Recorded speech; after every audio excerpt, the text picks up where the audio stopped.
never liked company dinners. Too much forced laughter, too much pretending. But that night something in the air felt heavier. Like everyone was holding their breath without knowing why. Maybe it was the way my boss, Daniel Hughes, kept checking his watch. Maybe it was the way my wife, Emily, kept smoothing her dress like she was bracing for impact. Or maybe it was just me, sensing a storm I couldn't name yet. Daniel was the type of man people admired without ever understanding why. Polished, charming, the kind of confidence that made rooms tilt toward him. I respected him, trusted him, maybe more than I should have. Emily and I arrived 5 minutes late. Daniel and his wife Claire were already seated. But the moment Emily stepped in behind me, Daniel's eyes locked onto her. Not like a man noticing beauty, but like someone recognizing a memory he shouldn't still have. His smile changed shape 3 times in 1 second. Tight, then soft, then something else entirely. "Glad you could make it," he said to me. But his eyes stayed on her. "Emily, you look stunning tonight." It wasn't the compliment. It was the tone, too warm, too familiar, like he was remembering something instead of observing it. Emily's shoulders went rigid.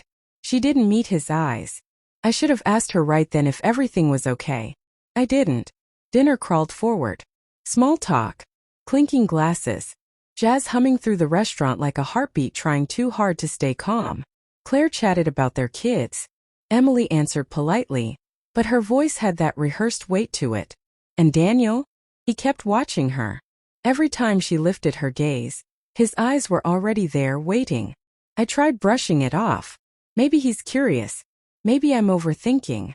But when Emily excused herself to go to the restroom, Daniel's gaze followed her all the way out of sight. Claire noticed. Her fork froze midair. She said nothing. When Emily returned, her expression had shifted. Her smile no longer reached her eyes. Her posture was small, guarded. She didn't look at Daniel once. That's when he leaned forward, voice smooth as polished marble. "So, Emily, how have you been these days?" "It's been a while." "A while?" My heart stuttered.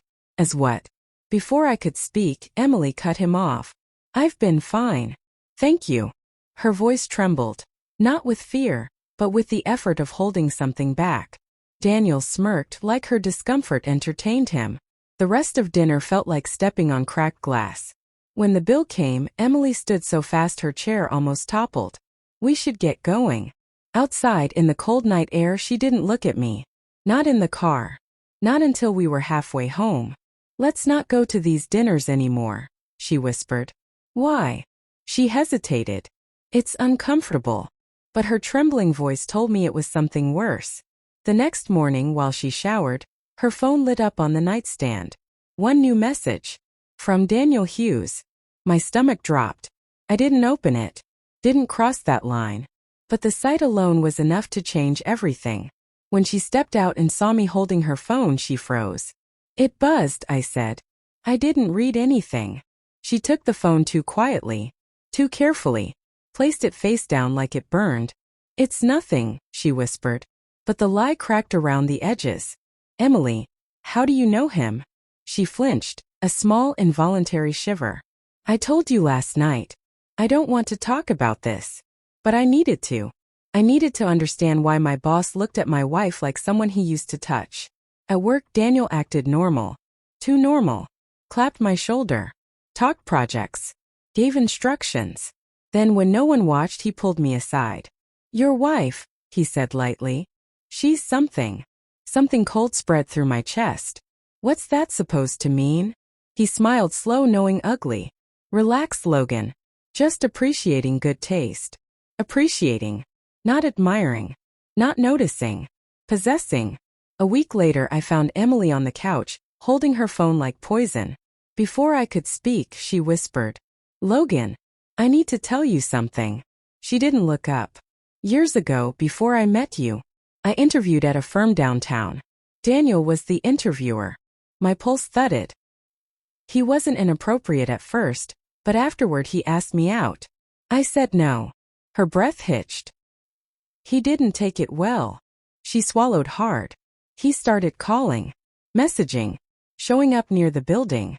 Nothing I could prove, but enough to scare me. I quit before the job even started." My jaw clenched. "Why didn't you tell me?" Because he eventually stopped.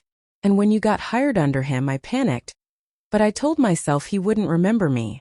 Her voice cracked. But he did. Everything snapped into place. The stares, the tension, the whisper at dinner. What did he say to you that night? Her eyes filled. He said, "You ran once. You won't run now." A cold, steady rage pooled in my bones. You're not dealing with this alone anymore. The next morning, I walked into Daniel's office. Closed the door. He smirked like he'd been waiting. "This isn't going to happen again," I said quietly. "You stay away from my wife." He leaned back. "Or what?" I didn't raise my voice. I simply placed a copy of the HR harassment policy on his desk, along with screenshots of the old messages Emily finally showed me. His smirk cracked. "Last chance," I said. "Walk away." For the first time, he looked unsure. Small. 2 days later, Daniel announced an extended personal leave. By the end of the month, he resigned. That night, Emily and I sat on our porch. She rested her head on my shoulder, the first peace I'd seen in weeks. "I'm sorry I didn't tell you sooner," she whispered. I kissed her hair. "You're safe now. That's all that matters." The storm didn't end with thunder. It ended quietly, decisively, with a man choosing not to lose the woman he loved to the shadows of her past. And for the first time in weeks, the air felt clear again.